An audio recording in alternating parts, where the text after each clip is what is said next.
Hello guys and welcome to Technology. This is your host Salman Irshad, and today I'm going to be doing an ownership review of the 2014-15 Volkswagen Polo 1.5 TDI diesel model. Now, I purchased this car, if you remember, I purchased this car around the end of 2014, close to 2015, and I had done a video review of this car earlier uh, at that time. Unfortunately, I had got many views and a lot of comments. I received a lot of comments that asked me to tell me more about the car, like how it feels and how it drives, and there was some extra questions that I couldn't have answered in that video. So I'm gonna be making a new video, and in which I'm gonna do an ownership review about how I feel after using this car after more than 1.5 years. So it's about 1.5 year now, and the car has clocked about 17,000 kilometers. I've done one of the major servicing already. So I'm going to be talking about everything really quick. I'm going to go over everything. So starting off, firstly, this is the copper orange color. I purchased it in this color because it was this color was really nice, and it went really nice with the design, and it's not too dark, not too light, and it's the perfect color I felt for this car. Now some of the modifications that I've done is you do have I put a chrome door guards at the bottom and chrome garnishing around the windows, as you can see. This is aftermarket, of course, and I do have a horse logo over there, a Mustang horse, which I'll show you in just a second. A closer look at this, and you can see the Mustang horse. This is imported from US, so I put that's almost on all of my cars. Okay, guys. So starting off from the design, firstly, I like the design a lot. There's not much to complain about the design of this car. It's not, it might not be really flashy or really stylish, but it has a nice, sober and moderate kind of design. It's in your face kind of design. You don't have like a lot of flashiness or a lot of cuts or something like that. It's sober, it's good, it's how the Germans design it, and there is something that there is a different kind of design philosophy towards the German engineering. So that is what I really like about this car. Now now at the front are some of the things that I didn't like about this car. I'll start off with the headlights and the fog lights that I would like to point out first. The headlights over here are not projector headlamps. There are a few differences in the newer 2016 model. However, still you do not get projector headlamps, and you do not get daytime running lamps as well. So that is one of the bad points that I felt about this car, and I feel that they should have given that, as it would contribute towards the design and styling and the better road visibility. However, I would like to say that this by no means are poor headlamps. These are really nice headlamps, and trust me, at night they offer really good visibility, and they're very sharp and very bright. You would mistake this for a projector headlamp, but unfortunately these are not projector headlamps. This is the Highline version, so you get double barrel headlamps. You do not get this on the other versions. However, I did feel that the daytime running lamps would have contributed more towards the better styling of this car. The fog lamps over here are the second part in which I would like to point out. So you see this portion over here. This portion is where the European Polo gets the cornering lamp bulb. So unfortunately, if you see closely, this does not have a bulb over here. There is no bulb over here. There's only a bulb over here for the fog lamps. So basically, that's for the cornering lamp. Unfortunately, they didn't give that bulb. Some kind of cost-cutting feature, which is totally disappointing. So you do have cornering lamps on this, but the cornering lamp feature is just that when you turn the car, let's say into a lane, you turn right, you're turning the steering towards the right direction with the indicator turned on, then the right fog lamp will turn on automatically. So same for the other side, like if you're turning left, then the left fog light will turn off. So I don't know why they did that, but just by adding a small bulb over here and enabling the European style cornering feature wouldn't have done a huge loss to the company. So that's one of the bad points that I felt about this car. Another thing I would like to point out is that the car has these chrome strips over here at the top and bottom, which do not come in the trend line versions and the comfort line versions. So these are only available on Highline versions. One thing I really like about this car after owning it about 2 years is, as you can see over here, I do have a small crack over here, and actually the car has taken a bunch of beatings on the front bumper side. some by my father, by because the problem with this bumper is, it's contoured a lot towards the outside. So when you're sitting in a driver's seat, sometimes when there are like footpaths on the road, or dividers, something like that, it's hard to see, the clearance is not that good. So you tend to sometimes get into a little bump with the divider or the footpath. So that happens. However, even though that happened, there aren't the bumper fared up really well. It didn't break or anything like that. There is just this minor crack over here.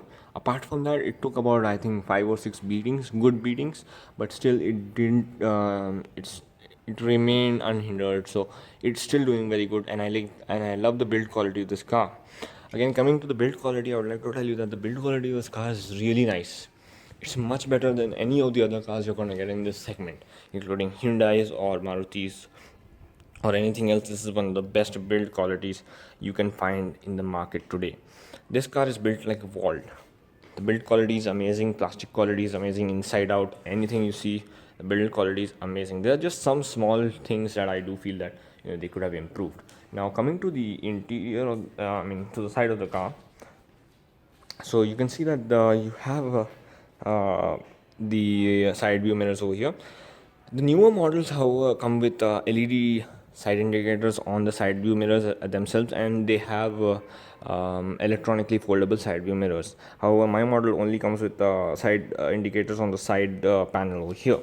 However, I would say that I don't have much problem with these side view mirrors on this being non-electrically foldable or not having LED lights. The thing here is that it's better not to have all that in the side view mirrors, because let's say in a country like India, where you have a lot of traffic and a lot of accidents, somebody hits your side view mirror and this breaks, you're going to have to pay much more for an electronic one than for a non-electronic one. So keep that in mind, and that is one of the reasons I would prefer a non-electronic one with with no lights over there, because it's going to be much cheaper to repair. um, Again, moving around, the side design of the car is also very sober, nothing really flashy. However, I do feel that the company should have given the chrome finishings on the windows and the door panels by default, because it makes the car look really well, and the chrome on this car, it really suits this car. So I do feel that the company should have given that as standard, the door guards and the window garnish as standard.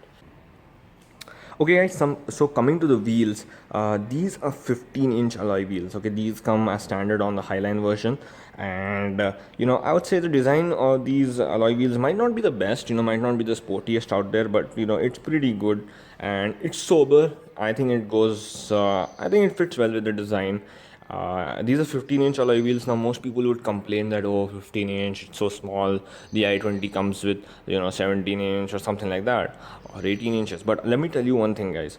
On our Indian roads, the smaller the alloy wheel, the better, because if you have bigger alloy wheels, let's say 17 or 18 inches, what's going to happen is on potholes they're going to be more prone to the alloy breaking or bending. So if you hit the pothole hard, let's say you even by mistake, unintentionally, you hit the pothole hard, and your alloy, and if you have bigger alloys, they have more chances of getting bent than a smaller alloy.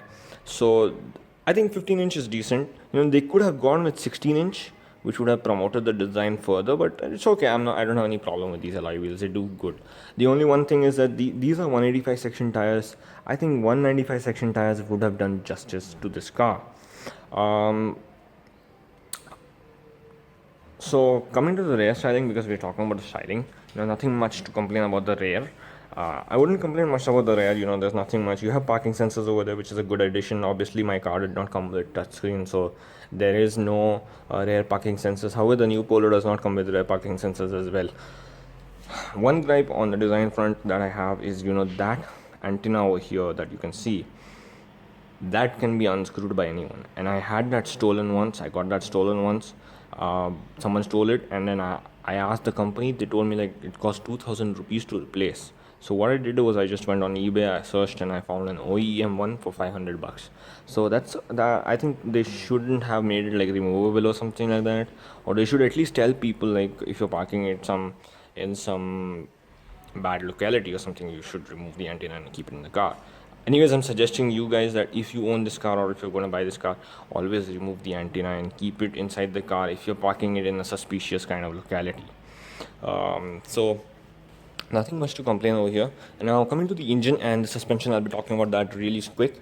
I don't want to make this video too long. Okay, so engine on this is a 1.5 TDI diesel motor made by Volkswagen themselves, of course. The power outputs on this is like 90 bhp and 230 newton meters of torque. Now coming to the performance and right, so the performance of the engine is really good. Okay, it's really powerful. To give you an example of what I'm talking about, I'll just tell you that I have done a trip to Kerala Munnar. That is about 1100 kilometers from my city, on this car with 5 passengers, 5 adults, weighing over 60 kgs, all of them weighing over 60 kgs, and the whole boot was full of luggage. So the car was on full load with 5 passengers, and the car fared up really well. We went on ghat roads and we went on different kinds of terrain, and the car fared up really well. I was amazed how this car performed even on highways. You won't believe me, but the car could do 180 kilometers per hour with ease with 5 passengers on board and full luggage. So if performance front, you get an example of that, how it performs.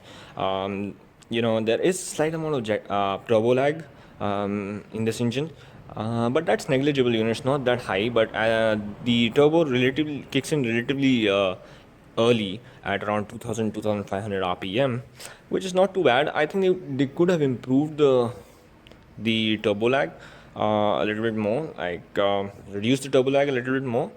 But it's not disappointing. It's at least better than what you have on the Fiat engines, and it's really nice in terms of performance. I don't have many complaints. in the performance. The engine, some people say that the engine is really loud and there are a lot of vibrations or something like that, but I would say, frankly, honestly, I would say that the engine, when it comes to operating temperature, it's not loud at all. And cabin insulation is decent. It might not be the best in class or best in the 10 lakh range or something like that, but it is pretty good. I would rate it about 8 out of 10 or 7 out of 10, in case if you want me to rate that. So you do hear some of the engine sound when you're revving it hard, but let's say you're cruising on fifth gear or at, let's say, 130 kilometers per hour, you won't notice any kind of vibrations or any kind of engine sounds or undulations from the engine. So that on that front, the engine is really good, and I really like that. Now coming to the suspension and ride quality, so you do have McPherson struts at the front and independent coil springs at the rear. That is the standard suspension with most cars these days of this size, and obviously this is a monocoque design. So the suspension front, the suspension also, I feel, is really nice. It's very sturdy on the highways, especially. The car is very planted. You like I said, you can do 180 kilometers per hour with ease without any vibration. You don't feel like you're going at 180 kilometers per hour. So it can handle high speeds with lots of load on highways really well. And the suspension absorbs the potholes and bumps very nicely. It might not be the best suspension, but it performs really well. It was much better than the Swift that I had earlier. So I would tell you, in that comparison, if you would compare it like that, that's what I have to say. And ride quality is also good. It absorbs most of the bumps, like I said, and overall the suspension is really nice. Okay guys, now coming over to the interior, I just want to talk about the interior a little bit. Just to give you an idea, this is the key fob. I'd also like to talk about the key fob because everything is supposed to be considered in the ownership review. The key fob is really nice, very nice build quality. You get 2 keys when you buy the car, and really nice build quality. It has like a metallic kind of build, but a really hard plastic and it can take falls and still survive. It has taken many falls and still survive. The coverage of this remote is also very very good. I can go to the end of my house and just press the button and the car will unlock. So really nice build quality and coverage from this remote, in case you're wondering. So coming down to the interiors now, this is how the interiors look. If you have seen my review, you might be already aware of the interiors. However, if you're not, you can go ahead and watch my review. So I don't have much to complain over here. There are some crucial points that I would like to mention over here. Okay, so firstly, starting off, this is the MFD over here. The MFD over here is very informative. I am mentioning this because this is one of the most important points of a car. So these days, so the MFD gives you lots of crucial information that you might need when you're driving, like engine temperature, outside temperature, distance to empty, and most of the information is pretty accurate, and it does the job and it provides adequate amount of information. However, I would like to just point out that this is not the same MFD that you get on the European models. The European models offer some extra information that is not available on this version over here, which is kind of disappointing, because they could have added that to increase the features of the car. However, that is not the case over here. So you're missing on that front. The newer version of the Volkswagen Polo does come with cruise control. However, my version does not have cruise control. However, that cruise control is not adaptive cruise control. It's just normal cruise control. So I don't really mind, because our highways are filled with trucks. So in that cruise control, when you press the brake, the car is going to turn off the cruise control, and you'll have to turn the cruise control on again. So unless you want to cruise at 60 kilometers per hour, that might be good for you, but we don't. So the new model also comes with auto rear view mirror over here, auto dimming rear view mirror, which could be a good feature, I would say. I'm not really fond of that feature anyway. So coming to another thing, my version did not come with touchscreen, which was a great disappointment when I purchased this car. I paid 9 lakhs for this car, and right now it's costing almost 10 lakhs. And the disappointing part was, like, when most of the other manufacturers in this range was coming up with touchscreens, my car didn't. So however, the newer model comes with touchscreen, but it's still not the one you see on the European version. It is a toned down version, and I'm not sure about all the features of that. So if in case you're inquisitive, you need to go to the showroom and check that out.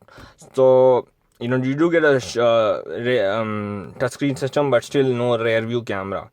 And the other thing I would like to point out is, like, there is a cubby hole over here at the far end of this container over here of the dashboard. One of the drawbacks of this is, like, it's really dark over here, and it's kind of deep, and there is no light over here, or there's no option of getting a light also. So at night time, if you let's say you kept something, like for example your keys or something like that, and you have a lot of stuff over there, so it becomes difficult to locate it at night, and a small light bulb or small reading lamp kind of thing would have worked better on that front. The other thing is, the seats are more inclined inclined towards the center of the car. So what happens here is, when you're sitting and when you're driving on long drives, especially this part over here of the center console, it's going your leg, you won't be able to spread your legs properly because of this. That's what most people driving the car have told me and complained about, that this over here always hinders with your knee or your leg, and it kind of becomes irritating after a long while. The other thing I would like to point out is, just I'll open the door so you can see better. You do have ambient lighting over here at the front, and one more thing I'd like to point out is, you do have a dead pedal over there. Okay, so the problem with the dead pedal is, it's not positioned properly with these other pedals. So what happens is, let's say I want to rest my foot over here, so I just want to immediately go to the clutch and press the clutch. So what's happening, as you can see, you might have already seen that my slipper kind of gets stuck over here. So it's not 100% usable. It's not 100% usable. The dead pedal is not 100% usable, which is actually a drawback of this car. So coming to the other side of the car, coming to the legroom, the front legroom is pretty good. For the front seats, the legroom is pretty good, and the headroom is also really nice. I don't have much to complain about that. It, a passenger. It's good for the passengers of under 6 feet. The legroom is good for passengers under 6 feet tall. But if you're like 6 feet, then you might have to, push the seat backwards a little. If you're like 6'4" or something, you might have to push the seat backward a little, which will become a problem for the back passengers on the rear seats. However, headroom is not going to be a problem for even 6 feet 4 inches. It's pretty decent to have people sit with that height, so it's not a problem. The glove box over here, again, it's very deep and can accommodate a lot of stuff inside.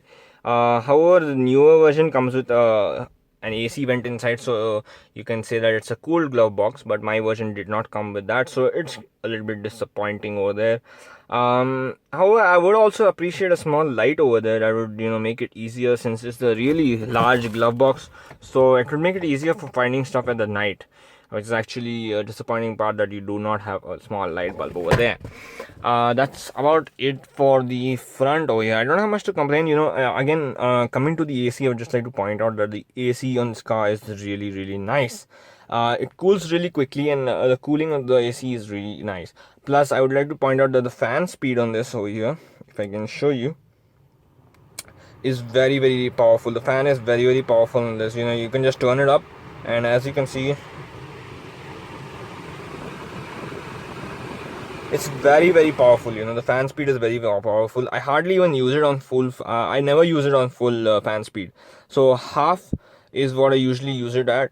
More than half, never used it. So that's how powerful the fan speed is, which is a good point. And the cooling of this car is also really good, in case that's what most people ask me. So that's why I mentioned that. Coming to the rear of the car, really quick, I'm gonna go to the rear and talk about the rear seat, legroom and headroom. So just a second, let me unlock the car doors.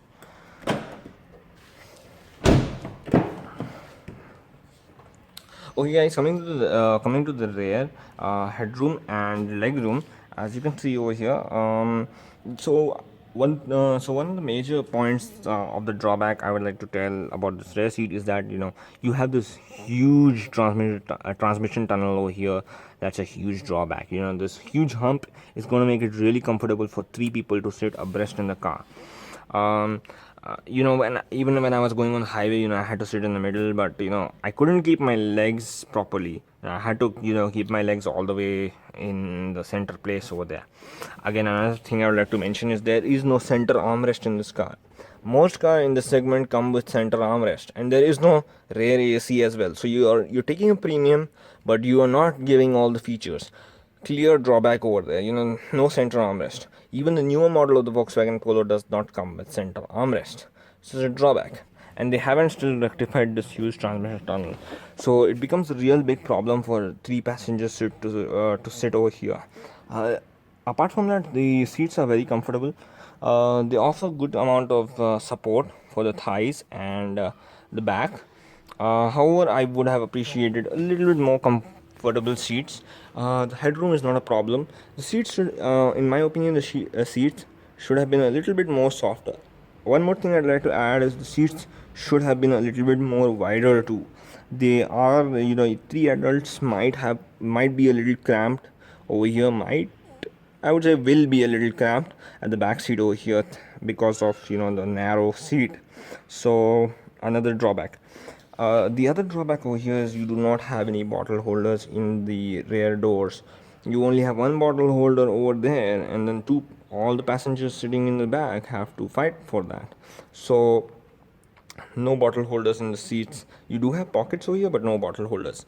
One last thing over here is they should have added some kind of ambient lighting. I feel that they should have added some kind of ambient lighting like they did in the front seats on the rear seats, which they didn't. Again, one more thing is that like I said, legroom is really compromising over here. So in case you have a really tall passenger sitting on the front seat, he's going to move the seat backwards, and then it's going to become kind of uncomfortable for the rear passengers. Is going to have minimum amount of legroom over here. So that's another drawback. And if a 6 feet 4 inches sits on the driver's seat or on the passenger seat, you will have almost, the seat will have to be pushed almost all the way back. So that's a complete drawback over there.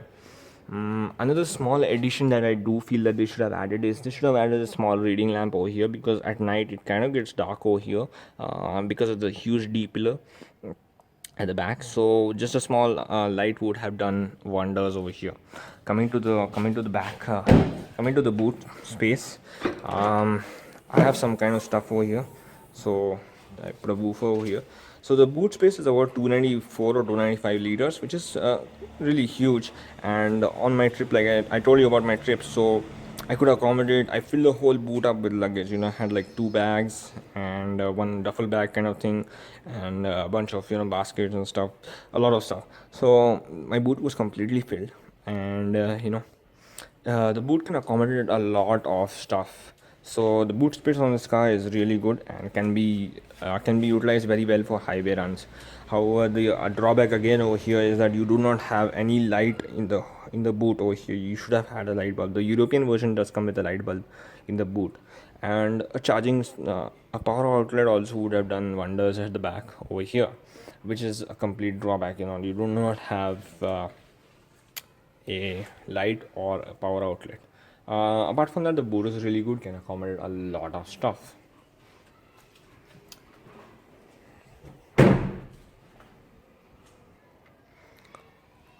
Okay guys, now I would like to end this video with the verdict. Okay, so firstly I would like to tell that this car is amazing, and before I go with the verdict, I just want to tell you one major thing that many people are confused about when you're going for Volkswagen car.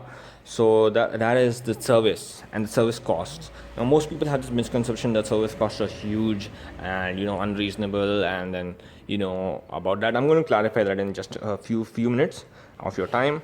So basically I've done the first service. Okay, it costed me around 11,000 rupees for the whole service. Okay, so firstly, in the service, the most expensive thing was the oil.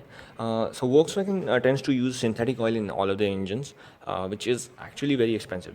This engine takes about 3.5 liters of oil.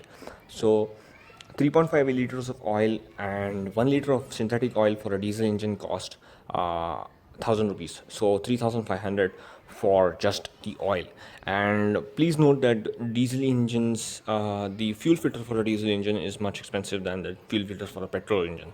So be it for any car, the fuel filter is always expensive for a diesel engine. So the fuel filter costed around 1,500 rupees, which I think is a standard rate.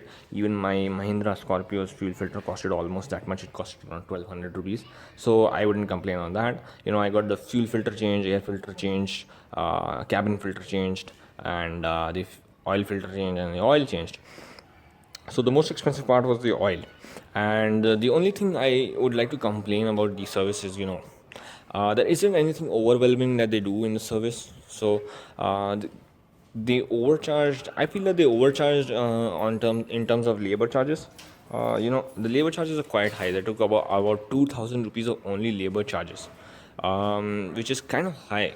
Because since I got all of this stuff done, you should have at least made it like 1,000 rupees. But labor charges are kind of high, and they don't do any kind of overwhelming stuff. So I did feel that they should have at least polished my car properly, like polished it using wax or something, which they didn't. Polishing it would have at least made me a little bit happier, and would have made it worth the while, but they didn't do that. So that's another disappointing part. Again, coming to the parts and the service network. So in Hyderabad we have only 3 service centers.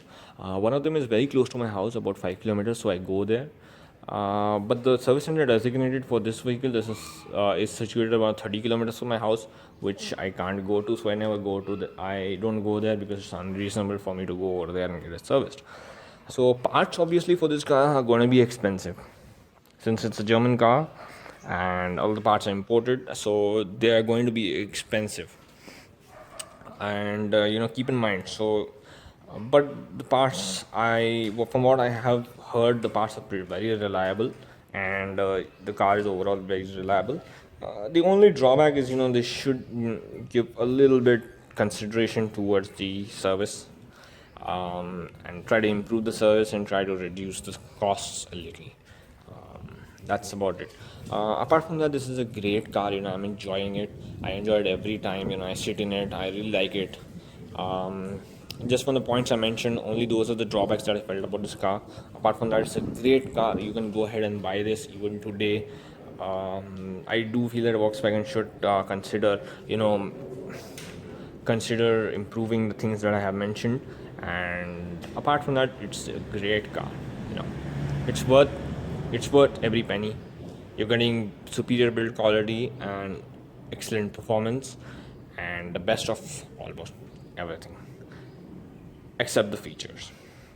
So that's about it, guys, for the review. If you have any comments or queries, do leave them in the comment section below.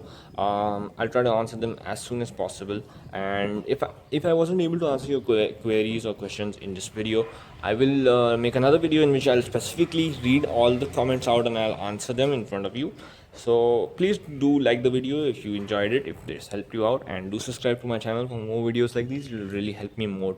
It really helped me motivate myself to make more videos for you guys. Thank you guys again. Thanks for watching. See you next time on Technology.